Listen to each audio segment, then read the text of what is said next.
Hello à tous. On se retrouve pour ce tout nouveau débrief de la Star Academy. C'était la première demi-finale de la saison.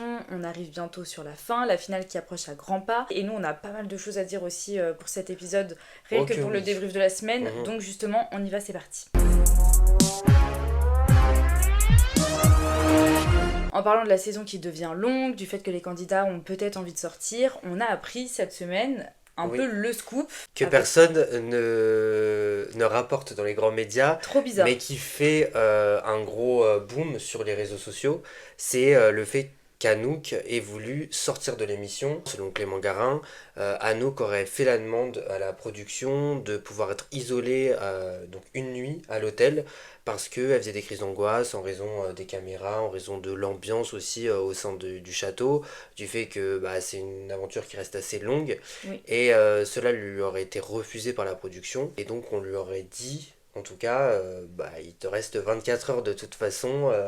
Donc il savait qu'elle allait sortir. Mais surtout, ce qui a alerté aussi certains, c'est la présence de Marlène lors de la venue d'Anouk sur le plateau de Quotidien. C'est la première fois qu'une candidate était accompagnée de Marlène.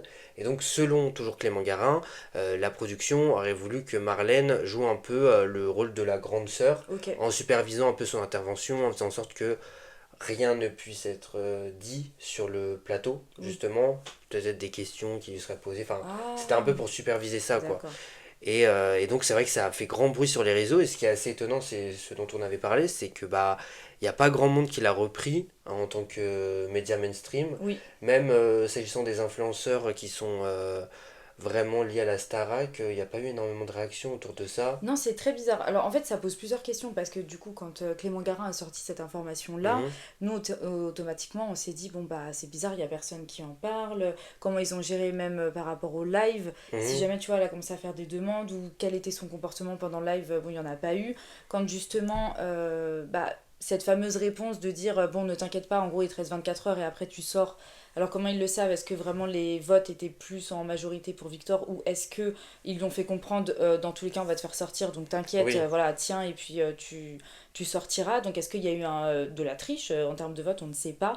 Et oui, c'est très étonnant parce que ça reste quand même une info énorme. Vraiment, c'est une info énorme. Pas du tout relayée, donc comme si on essayait un petit peu de cacher la chose. Surtout que Anouk, on va en reparler, mais elle est revenue dans le château parce qu'elle devait chanter avec... elle a chanté avec Sarah. Et du coup, ça a venu au château. Enfin, je sais pas, quand tu as cette information-là, tu la vois un peu d'un autre œil. Tu regardes la séquence différemment. D'ailleurs, sur les réseaux sociaux, on s'est tous étonnés de sa présence au château parce qu'on s'est dit si elle a voulu s'en échapper, pour quelle raison elle est revenue, pour quelle raison on a voulu qu'elle revienne. Je me souviens que dans le passé, il y a eu certains cas comme ça, mais qui vraiment avaient été montrés, donc il y avait beaucoup plus de transparence. Je me souviens, il y a Jean-Pascal, il y avait eu aussi un candidat de la saison 6 qui s'appelait Gaël, qui avait décidé de quitter l'aventure parce que apparemment il y avait des litiges avec la maison 10 qui ne voulait pas qu'il chante avec les... comment c'est le groupe les Gypsy Kings, parce qu'ils étaient sous un autre contrat, et lui il avait dit non mais c'est manigancé. Et en fait ce qui était génial, c'est qu'à l'époque tout était filmé. Donc vraiment on était en train de... il y avait une transparence vis-à-vis des téléspectateurs. Après ça n'a pas eu d'incidence aussi au cours du château, tu vois. Mais c'est vrai qu'une information comme ça, on aurait aimé... Oui, avoir un peu plus d'informations. Le fait que personne n'en parle, c'est vrai qu'on trouve ça un peu bizarre, parce que t'as l'impression que du coup c'est vrai, et qu'ils ne veulent pas en parler. Bon après, encore une fois, c'est Clément Garin qui a sorti cette information-là, rien n'a été officialisé, donc... du côté de la prod ou de la chaîne. Donc laisse place au doute, mais c'est plutôt marrant que personne n'en parle. On va aller sur une autre petite magouille qui a été assumée, pour le coup, ce soir lors du Prime, puisque Léa et Sarah devaient choisir un candidat ou une candidate qui allait les accompagner sur le Prime pour défendre leur place, et Léa avait très envie que Mehdi la rejoigne, et on n'a pas compris pourquoi. Elle a écrit Mélissa sur le tableau. Léa, à la sortie du Prime, donc sur le retour au château lors du dernier Prime, avait précisé qu'elle voulait partager un duo avec Mehdi, donc elle l'avait affirmé en direct. Plusieurs jours après, elle avait indiqué le nom de Mélissa finalement sur le tableau. Sur le tableau. Et après, tu veux le dire ou pas? Non, t'inquiète, c'est juste, je voulais dire que même au moment où elle doit écrire le nom de Mélissa, elle dit en vrai, je voulais que ce soit Mehdi. Mais, et après, je sais plus c'est quoi la justification où elle dit mais je mets Mélissa parce que. Ouais, elle a envie que ce soit Mélissa, sauf que Mehdi, après, lui s'est exprimé sur son canal Instagram en précisant que bah, la production voulait pas forcément qu'il soit présent lors du Prime. Donc peut-être soit parce que bah, c'est un des premiers à être éliminé, donc qui n'est pas resté dans l'inconscient collectif, on va dire, ou soit parce que bah, il voulait mettre en, on va dire, en valeur, plutôt en promotion, des candidats qui vont participer à la tournée, tu vois. Ah, d'accord. Il y a aussi ce cas de figure qui a été évoqué sur les réseaux sociaux. Ce qui est possible. Ce qui est possible, sauf que bon, bah finalement. Il est venu sur le Prime. Oui, voilà. Et surtout, Mélissa l'a très bien introduit. Enfin, dans le sens où elle a dit bon, à la base, j'étais le deuxième choix. Oui. Mais c'était, moi je pense que c'était prévu. En fait, je pense que la production a vu les réactions que ça a suscité sur les réseaux, parce que beaucoup de personnes ont réagi en disant que c'était anormal, si elle avait choisi Mehdi, de lui donner Mélissa, tu vois. Je suis d'accord. Et puis ça donnait un peu l'idée que on lui avait imposé ce choix aussi, tu vois, la manière dont elle l'a dit. Donc je pense qu'ils ont commencé à voir le truc émerger sur les réseaux, ils ont dû se dire non, bah on va inviter Mehdi de toute façon, et mais Mehdi fait partie de la maison.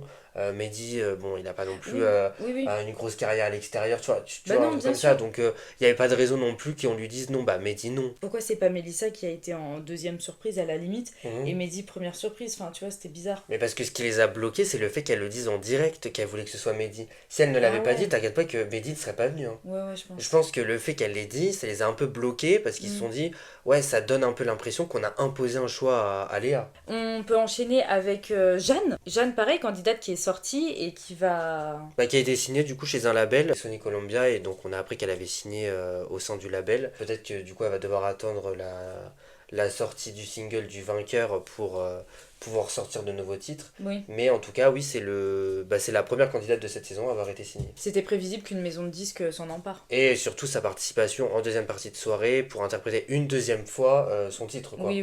Bon. Ouais, puis en plus, elle l'avait interprété le soir d'un Prime en première partie de soirée, tu te rappelles, lors de son autoportrait. Donc finalement, pas étonnant, mais très bien, parce que ça montre aussi que cette saison... Une pépite a été sélectionnée. Oui, bon après, encadré par une équipe et tout. Ah bah oui, ça vient un peu relancer aussi le débat sur quand on participe à la Starac, il y a peut-être des équipes qui sont derrière en disant bah hop, on va te mettre dans la Starac, comme ça tu vas pouvoir avoir plus de visibilité. En tout cas, on peut dire que c'est le premier single de la Star Academy. Oui, clairement, bah, il a dépassé les 10 millions maintenant d'écoute, donc oui. On va continuer avec la famille d'Ambre, qui a fait parler cette semaine. Mais oui. Bon. La famille d'Ambre, puisque en fait la mère d'Ambre a créé un canal pour soutenir sur Instagram pour soutenir sa fille, et donc un dimanche elle dévoile un sondage sur lequel elle demande aux fans si ils souhaitent qu'elle délivre une photo, une vidéo ou une anecdote sur Ambre, et en fait elle commence à dire que Ambre aurait eu un syndrome en fait du cœur brisé ouais. Et que par rapport au décès de son chien, et qu'elle aurait été hospitalisée en fait à cause de ça. En fait, elle a donné une anecdote mais hyper intime en fait, super intime, très gênante, assez gênante, parce que c'est vrai que bon, à la limite qu'elle fasse une anecdote rigolote, etc. Oui. Mais là ça a l'air d'être quelque chose de très profond, et je trouve que c'est ni marrant et tu vois que ça apporte rien. Si ce n'est, bon bah oui, t'as un peu plus de peine pour Ambre, parce qu'on se met tous à sa place et tout, mais tu dis ça n'a pas sa place sur les réseaux sociaux. Mais là, parler de, tu vois, la mort d'un animal, de ce que ça a pu lui procurer, je sais pas, en plus je trouve ça super sombre, donc... Mais je trouve qu'il y a, parfois il y a un peu des soucis aussi vis-à-vis des proches des candidats. Je me souviens justement qu'il y a beaucoup de proches qui avaient été pointés du doigt, notamment lors de la saison de Pierre, c'était la sœur de Julien qui s'exposait énormément sur les réseaux. Il y avait également le cas des parents de Marine, notamment le père, qui s'exposait aussi énormément, et du coup ça avait été pointé du doigt. Et en fait je pense qu'il vaudrait mieux rester discret plutôt que de vouloir trop en faire et de vouloir aussi s'accaparer un peu de lumière. Peut-être. Parce que franchement on peut dire aussi que il y a une volonté en tout cas chez certains de capter la lumière et d'en faire un peu trop pour pouvoir peut-être en tirer quelque chose derrière. On va parler également des invités qu'on a eu cette semaine, parce qu'on en a eu pas mal. On a commencé avec le débrief de Marlène et le directeur d'un grand label, du coup. Oui, c'est ça. Oui, voilà, donc qui était venu un peu donner des conseils pour la suite, et surtout pouvoir développer leur univers aussi musical, tu vois. Il a beaucoup fait de focus sur ça en disant que quand un artiste arrivait avec une idée, une DA, bah c'était beaucoup plus simple qu'une personne qu'il fallait aider comme ça. Ouais, mais après, bon, c'est aussi le but de la Star Academy. C'est aussi le but des maisons de disques en fait, faites votre travail. Mais non, mais parce que bon, ça saurait aussi si les gens juste ils tapent à la porte de la maison de disques et ils disent je suis là avec mon univers. Mais moi je trouve que justement, il manque ça.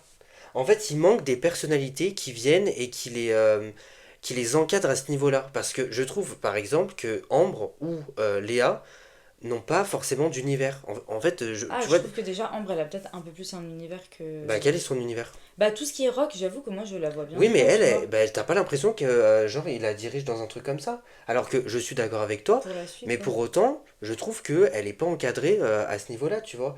Et qu'elle chante un peu, parfois, elle chante des chansons, mais parce qu'on lui dit de chanter des Ah, chansons, et mais pas ouais. forcément parce que c'est relié à quelque chose, tu vois, qui lui tient à cœur, tu vois, un truc qui la fasse vibrer, Mm. comme ça l'était pour Bastian, pour Anouk ou pour Sarah, par exemple, tu vois, qui était référencé dans un genre de musique. Ouais, mais tu vois, Victor, c'est pareil, j'ai du mal à voir Mais dans oui, quel. mais je te dis que cette Domaine. année, il y a de très belles voix, mais il y a un manque d'univers. Ce serait cool qu'il se penche un peu plus sur ce Oui, sujet-là. et Ouais, je suis justement, d'accord. Karine Adadou s'est prononcée. Et, Ah, bah oui. et surtout, elle a dit qu'on l'avait contactée à un moment en lui demandant bah, si tu avais l'occasion de faire la Starac. Pour préciser, qui était bah, l'une des premières candidates de la saison 1, en fait, iconique, avec sa voix rock, et qui a fait plusieurs plateaux, notamment Jordan Deluxe. Elle avait dévoilé qu'elle avait été contactée à l'époque par en démol, en fait. On lui avait demandé bah, si tu voulais être prof, quelle serait la discipline que tu voudrais enseigner. Et elle a dit qu'elle avait proposé, justement, soumis l'idée d'être directrice artistique Ok. pour pouvoir justement encadrer les élèves, pour les diriger bah, vers des univers qui pouvaient leur correspondre. Et je trouve que bah, elle a pas dit de bêtises parce que ça manque de... Oui, ça manque de cadre, ça Ça manque de manque, voilà. vraiment les plonger dans un univers propre à eux. Ça me fait penser à Candice, par exemple. Et bah c'est le parfait exemple. Ouais, voilà, où bah, elle, on sentait un peu cet univers-là. En tout cas, déjà, elle mettait des mots dessus et ils l'ont Mhm. jamais vraiment mis dans cette Mais non. direction-là. On se rappelle du Prime Disney où ils l'ont même pas fait chanter le medley. Enfin, tu te rappelles Mhm. Lunaire, alors qu'elle arrêtait pas de dire que c'était sa DA. Enfin, bref. Et ensuite, heureusement, elle a pu se plonger dans cet univers-là qui lui va extrêmement bien. Mhm. Là, en ce moment, il y a une espèce de majorité de chansons, variété française. Vraiment, elle a Elena, Marine. Alors, je sais pas Stilto, si Stilto, je c'est trouve une que du coup, tendance. Jeanne, c'est pareil, ça tend un peu Oui, oui. là-dedans. Du coup, Et Anouk, pardon, Anouk, ce Anouk, sera je la pense même que ce sera chose. la même Je chose. pense que ce sera Et la même alors, je chose. sais pas s'ils cherchent vraiment des gens qui vont aller plutôt dans ce moule-là, entre guillemets, enfin, vers cette direction-là. Mais, enfin, au contraire, quand il y a des gens qui ont des univers, ou qui n'en ont pas, comme on le dit, parce que c'est. Enfin, ils viennent de commencer, tu vois. Eux, ils sont juste là Mhm. pour chanter et ils ont besoin aussi d'être accompagnés pour qu'on les aide à créer toute une DA autour d'eux. Et j'ai vraiment hâte de voir ce que peut nous créer un Victor ou même Léa, tu vois. Ce serait cool. Effectivement, Karine n'a pas dit de bêtises. On Ouais. se concentre un petit peu plus sur leur univers. D'ailleurs, si on peut continuer de parler de Karine, elle avait aussi fait des révélations en disant que, selon elle, Mhm. l'année où elle a participé à la Star Academy, ça aurait été impossible qu'une Sarah ou qu'un Victor remporte la saison. C'était compliqué, enfin, parce que Ouais, c'était un peu les mêmes profils qui remportaient la Starac. oui. C'est vrai qu'il a fallu attendre Cyril, et puis après, on a eu Anisha. C'était pas diversifié. Voilà, Voilà, c'était c'était pas pas assez diversifié. diversifié. Ces dernières années, ils font beaucoup plus d'efforts vis-à-vis de ça. Je suis d'accord avec elle sur l'idée que, il y a quelques années, même ce genre de profil n'aurait peut-être pas intégré la Star Academy, hein. Ces profils-là ont plus de chances de remporter, et tu le vois bien, ils accèdent quand même aux demi-finales Ah et aux bah oui, finales. oui, oui. Ce qui n'était pas forcément le cas, et c'est tant mieux aussi de pouvoir se dire qu'un Victor puisse remporter la Starac, Oui, qu'une Sarah puisse remporter la Starac. Après, bon, bah, le tout, c'est pas non plus de gagner, c'est de pouvoir créer une créer quelque carrière chose. Parce que tu derrière, vois, oui. Cyril Sinélu a remporté la Star Academy, mais je pense que c'était pas le profil Starac, pas le profil TF1 ou la maison de disques. Et donc, bon, bah, on lui a fait sortir un truc et on a fait, bon, bah, ça marche pas. Oui, mais est-ce qu'on l'a accompagné suffisamment? Mm. Est-ce qu'on a fait la promotion suffisante? Non, bah oui, je suis Non, ça n'est d'accord. pas le cas. Donc, forcément, si tu mets pas toutes tes œufs dans le même panier, bah. Oui, ça Et va bah pas. tu perds à la fin. Mais on Mm. continue sur les invités. Cloane, Paul Mirabel. Et puis Mehdi Kerkouch qui est un gros Oui. chorégraphe. Moi je les ai trouvés dans la bienveillance. Bon Paul Mirabel il avait un peu l'air dans sa bulle. Bah oui. Il s'est un peu demandé ce qu'il faisait là mais... Bah en fait, moi euh, j'ai un peu eu cette réaction pour les trois, j'avoue, je me suis un peu demandé ce qu'ils faisaient là. Ah ouais bon bah écoute c'est un ressenti qui t'est propre en fait. Mais T'as bien aimé? oui moi j'ai bien aimé. Je trouvais que Loane a été beaucoup dans la bienveillance et surtout elle a donné un bon conseil à Léa s'agissant tu sais du fait d'oublier ses paroles, que c'était pas forcément une faute quand tu le faisais et que beaucoup d'artistes étaient aidés quand ils étaient en concert parce qu'ils se rappelaient pas de toutes les paroles de toutes leurs chansons quoi. Ils étaient très sympas, très dans la bienveillance, y a pas de souci. Je trouve juste qu'ils interviennent à un moment où en fait, ça sert à rien. Genre en soi, ils ont pas donné Oui, d'immunité. mais de toute Tu vois, façon, c'était plus dans ce sens-là les aussi, hein. évaluations là ne servent à rien, Mais qu'on oui, se le enfin, au bout dise d'un aussi, moment, hein. ouais, et c'est peut-être aussi pour ça que la saison elle est longue, Mais parce oui, que il n'y a pas grand ça commence à intérêt. être tout le temps la même chose. Allez, vous refaites des évaluations, vas-y, ils sont 4. Mais oui, C'est bon, à la fin, ils vont tous être nominés, on part sur mais des c'est ça. demi-finales. Là, c'est vrai que ça commence à être long. On peut passer à quelqu'un dont on aurait pu se passer Benjamin Biolay, voilà, hop, c'est bon, on a fini, Oui. voilà. Allez hop. On n'a pas trop compris ce qu'il faisait là. Oui, bon voilà, petit cours, bon voilà. Bon, faire la promo mais pour de faire la quelque promo, chose. mais oui, mais là je trouve qu'après ça se remarque. Mais tu vois, je préfère Mehdi Kerkouche et Paul Mirabel que Benjamin Biolay. Hein. Par contre, on a eu la big star quand même. Pierre Ninet. Oui. Et ça, par contre, très attendu, on a grave kiffé. Alors, pour le coup, j'ai grave kiffé. Pareil. Son intervention, en plus, il était hyper gaulerie. Il est venu, il est venu faire un petit cours aussi de théâtre, d'impro. Bon, je trouve qu'il a été gentil parce que l'exercice, il n'a pas forcément été réussi, à l'exception d'Ambre. Voilà, mais bon, très gentil. Puis il était dans l'échange. Il a eu un petit délire aussi à l'extérieur avec Bastien, parce que Bastien lui avait dit de dire quelque chose aux élèves, parce qu'il avait croisé sur un plateau. Bref, super bon délire, ça, Pierre Ninet, j'ai bien aimé. Et puis je pense qu'il était dans le délire Starac lors des années 2000. On peut passer aux sorties des candidats. Il y en a eu de beaucoup en plus. Hein. Ah bah là, cette semaine, on a eu déjà les Champs-Élysées. C'était les dédicaces. Du coup, ça a apporté des moments aussi très émouvants. Il y a cette dame qui est venue parler avec Victor. Oui, qui lui a offert des bijoux justement en lui disant que... après, elle a réagi sur Facebook et elle a précisé que Victor lui faisait penser à son frère qui était décédé. Et du coup, c'est vrai que c'était un moment assez touchant aussi de voir ces personnes qui viennent et qui... tu vois, qui parlent de leur vie aux candidats. Oui, et qui... en fait, je pense qu'autour de Victor, parce qu'il y avait un petit peu ce truc d'acceptation. Franchement, ils étaient là, ils ont quand même mis ce moment en particulier où elle lui offre des bijoux, où elle lui dit que vraiment elle le trouve magnifique et chante extrêmement bien, etc. Et je pense qu'ils en ont fait un petit peu parfois écho dans le château, mais Victor pouvait avoir peur de l'image qu'il allait avoir à l'extérieur. Et ça, c'est plutôt positif justement, qu'il voit qu'il est soutenu en fait. C'est ça, donc ça fait trop plaisir. Ça se résume pas uniquement au vote du public, mais surtout les gens l'aiment, viennent le voir, lui offrent des cadeaux et échangent avec lui. Et je pense que c'est davantage plaisant que uniquement juste de dire t'es sauvé quoi. Oui, juste tes votes. En plus, du coup, ça peut lui permettre de voir, j'allais dire toutes les tranches d'âge, mais toutes les cibles qu'il peut toucher. Donc c'est super intéressant. On a eu également du coup les enfoirés. Puisque le soir même, ils allaient du coup assister au spectacle des Enfoirés. Ils ont pu rencontrer des artistes qui avaient fait la Star Academy. Ils ont pu même monter sur scène pour interpréter l'hymne. Lara Fabian aussi, grosse surprise. Pas de notre fait, mais elle a annoncé qu'elle allait inviter Victor sur une date de sa tournée. Maria Carey avait dit à Georges Alain, nous partagerons un duo ensemble. Elle ne l'a jamais fait. Et elle lui avait promis. Il l'attend encore. Bon, oh là là, attends, peut-être, on ne sait pas. On ne sait pas, c'est vrai.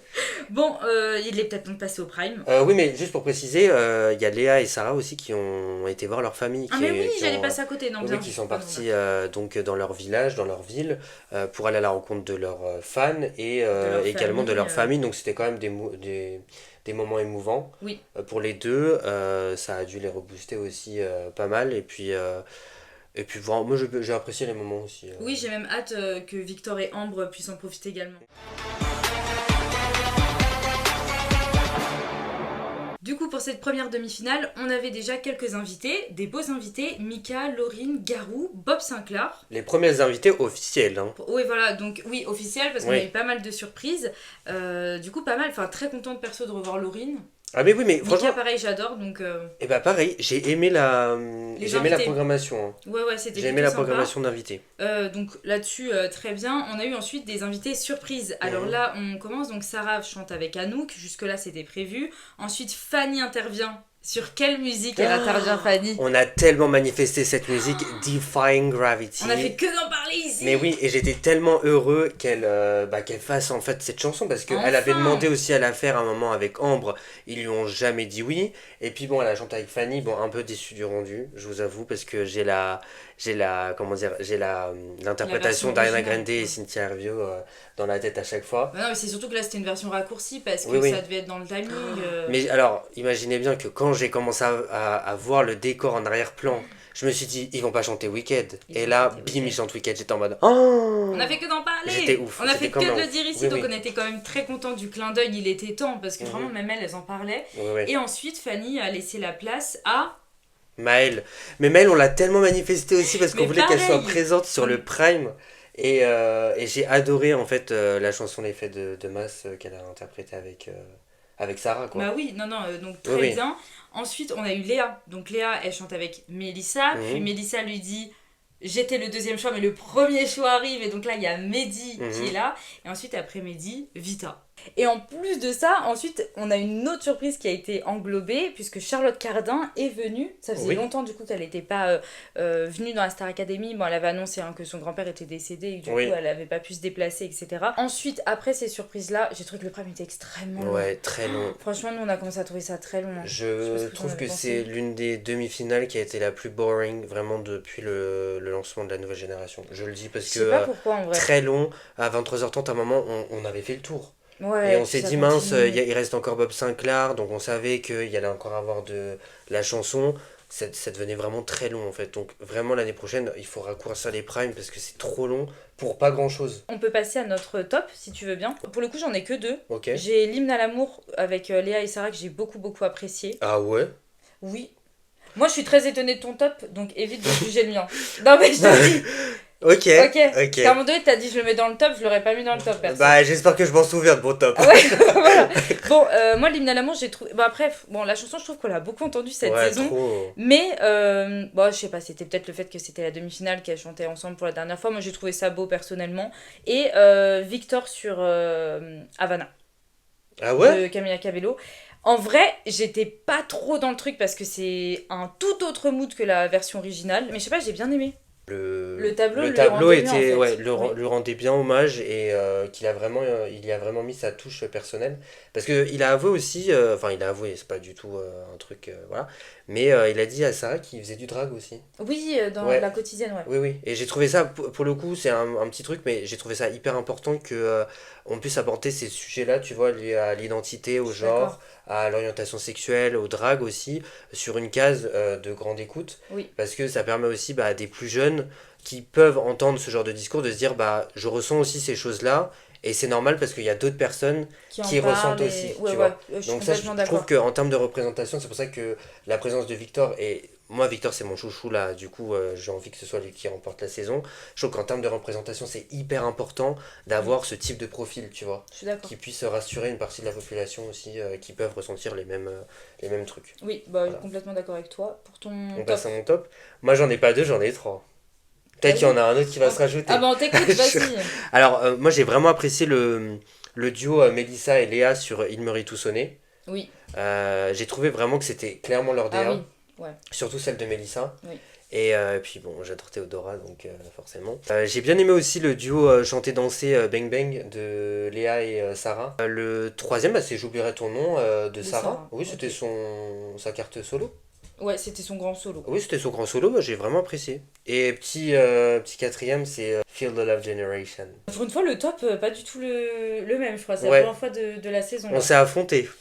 Ouais, un peu divergent sur ce prime. Du coup, ça se jouait ce soir entre Sarah et Léa. Oui. Et quand même, grande surprise, Sarah est sortie ce soir. Non, mais cette Starac est dingue. Ouais. Moi, je suis fan de cette saison aussi pour ce genre de rebondissement. Oui. C'est vrai que ça fait plusieurs semaines que ce sont des grosses têtes qui sortent. Les 4 sont largement méritants, mais c'est vrai qu'on a été surpris de l'éviction de Sarah au profit de Léa. Je pensais vraiment que Sarah, elle a quand même été nominée plusieurs fois. C'est vrai qu'il y avait de grandes chances à chaque fois qu'elle parte. Oui. Mais je me disais qu'elle en restait quand même un gros personnage et qu'elle était extrêmement populaire à l'extérieur. Et finalement, c'est Léa qui remporte cette demi-finale, donc la première finaliste. Et je trouve ça dingue en fait. Mais elle est pas du tout déméritante, hein, Léa, non, au contraire. Non, du tout. Félicitations Léa, première finaliste. Il y en aura d'autres aussi, puisqu'apparemment on a appris que le casting de la prochaine saison est ouvert. Oui, exact. Donc vous pouvez dès à présent, si vous estimez que vous avez du talent en tant que chanteur ou danseur, de vous inscrire sur le site TF1+. Mais oui, tentez votre chance, ça peut être trop bien. Donc nouvelle saison. Est-ce qu'on sera là pour la nouvelle saison?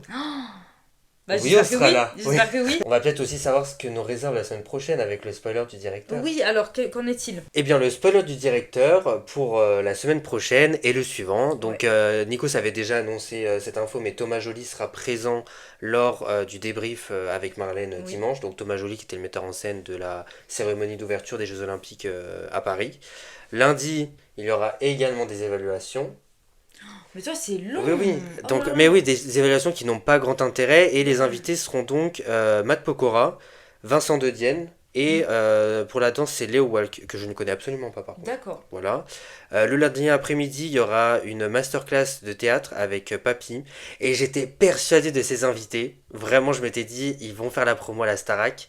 Puisqu'il y aura Philippe Lachaud et Jamel Debbouze pour... Ah, Marsupilami. Marsupilami, forcément.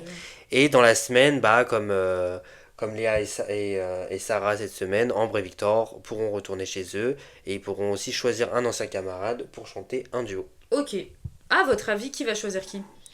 Eh ben écoute, moi j'aurais dit Ambre avec Mélissa, mais vu que Mélissa a déjà été choisie par Léa, je pense que Victor ça va être Emma ou Bastian. Et pour Ambre, je ne sais pas. Du coup. Je ne sais pas du tout. Moi j'aurais dit Mélissa, tu vois. Oui, mais pareil. Mais là, ou alors Sarah peut-être. Wow, mais t'imagines, elle vient de sortir, c'est bizarre, non ? Mais elle va dire Lady. Rigolons tous ensemble. Non mais en vrai, elle pourrait grave rappeler Sarah. Hein. Parce que je me souviens qu'elle avait dit, ouais, moi ce qui m'énerve, c'est que j'ai pas partagé énormément de duos avec Sarah. Avec Sarah. Bon bah, moi Sarah. Bon bah, à voir. Si vous avez des suggestions, n'hésitez pas en commentaire. Est-ce qu'on passerait pas au que sont-ils devenus ? On va passer au que sont-ils devenus maintenant. Allez, c'est parti. Et l'actualité musicale est bien chargée pour les anciens académiciens, puisque 3 anciens académiciens ont fait l'actualité cette semaine. Il y a Franck de l'année dernière qui a sorti son 2e titre qui s'intitule Happy Birthday. Il y a Maya qui a signé son retour, donc j'avais fait son actu la semaine dernière et finalement elle est arrivée début 2026, donc avec un nouveau single qui s'intitule Quand bien même.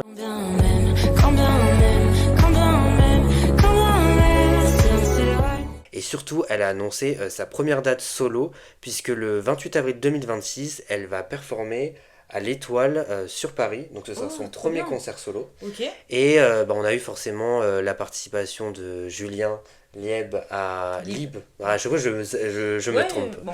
À Danser avec les stars, mais il n'est pas uniquement que sur la piste de danse, puisque récemment il avait sorti un feat avec Laura Pausini. C'est la dernière chanson. Il tente de conquérir l'Italie. Pourquoi ? Puisqu'il sort son premier titre en italien, c'est Solo. C'est solo, tu pensais le monde en perdre. Des rumeurs disent qu'il pourrait faire la cérémonie d'ouverture des Jeux Olympiques d'hiver. Attends, mais en vrai c'est génial. Mais je pense que de par son duo avec Laura Pausini, peut-être qu'ils essayent d'ouvrir des perspectives mais en vrai, ça peut être sympa, pour lui à l'étranger. Bon on va écouter ça. Mais là, on va revenir à un que sont-ils devenus ? Classique. Et bien pour le premier élève, je vais évoquer l'actualité de Noah, l'une des voix les plus marquantes de la saison 3 de la Star Academy. Donc malgré une sortie un peu prématurée de l'aventure, il y avait beaucoup de téléspectateurs qui voulaient qu'il réintègre justement la tournée. Il a sorti son premier titre solo qui s'intitule M'écouter. J'en peux plus de me mentir. Il y a une petite précision importante, c'est qu'un ancien académicien de la saison précédente a composé son titre. Et qui est-ce, à ton avis ? Victorien également a participé à l'élaboration de son titre. Donc Victorien est omniprésent à chaque fois chez les nouveaux, les nouveaux quoi, à chaque fois les nouveaux candidats. Et en octobre dernier, Noah avait annoncé sur les réseaux sociaux l'arrivée d'un prochain titre qui s'intitule Est-ce que j'en ai le droit ? Est-ce que j'en ai le droit ? Et c'est si dur d'y croire. Toutefois, il y a aucune encore date de sortie de ce titre alors qu'il l'a annoncé au mois d'octobre. D'accord. Et donc il avait communiqué sur son canal Instagram aussi qu'il allait prochainement l'annoncer, finalement il n'a rien fait. Mais il a également communiqué sur son absence lors du Prime qui célébrait la nouvelle génération de la Star Academy. Il a dit du coup qu'il était présent dans les coulisses. Non mais tu vois ça. Mais oui, et ça m'a fait penser à Miss. Mais oui. Qui lors de la 200e était présente dans le public. Mais en vrai c'est n'importe quoi, bref. Mais oui. Ouais. Et bon, alors pour mon prochain que sont-ils devenus, je précise l'actualité non pas d'un élève, mais d'une professeure. Pourquoi tu rigoles ? D'une professeure. Qu'est-ce qu'elle est devenue la prof ? Eh ben c'est Raphaël Ricci. Ah mais trop bien. Mais oui, parce que c'est vrai qu'elle est tant attendue lors des primes à chaque fois, événementiels, anniversaires, les 20 ans. On veut savoir ce qu'elle est devenue. Alors c'est vrai que c'est un personnage qui était iconique. Donc elle a fait les saisons 1 à 3. Elle n'a pas fait la 4 parce que justement j'avais pas écho qu'elle avait démonté Grégory Le Marchal et je me suis dit c'est pour ça parce qu'elle était pas là, mais après elle est revenue de la 5 à la 7 et après elle a décidé d'arrêter complètement et donc après son expérience au sein du château elle a complètement disparu des médias parce qu'elle a vraiment mal vécu sa période Starac, vraiment elle a vécu du harcèlement, donc avant il n'y avait pas de réseaux sociaux, donc c'est pour ça qu'à chaque fois ça me fait rire, oui les réseaux sociaux mais il n'y en avait pas à l'époque, elle se faisait harceler, et donc à partir depuis elle exerce en tant que coach scénique et coach de prise de parole en public. Ok, oh là là. Oui, donc en indépendant, et d'ailleurs vous pouvez la suivre sur Instagram, puisqu'elle a une page officielle sur laquelle elle communique sur ses activités. S'était exprimée elle aussi au sujet de son absence lors du 20e, lors des 20 ans, et elle avait dit justement qu'elle elle avait tourné la page et elle était passée à autre chose. Donc je pense qu'une apparition dans les saisons à venir semble très peu probable actuellement, même si ça reste tout de même un des personnages les plus iconiques et les plus importants des saisons des années 2000. Quoi. Nous, on se retrouve la semaine prochaine pour l'avant-dernier épisode. Bah oui, et la deuxième demi-finale. Et la deuxième demi-finale, on se retrouve dimanche prochain, et d'ici là, restez connectés, parce que croyez-moi, ça va zapper.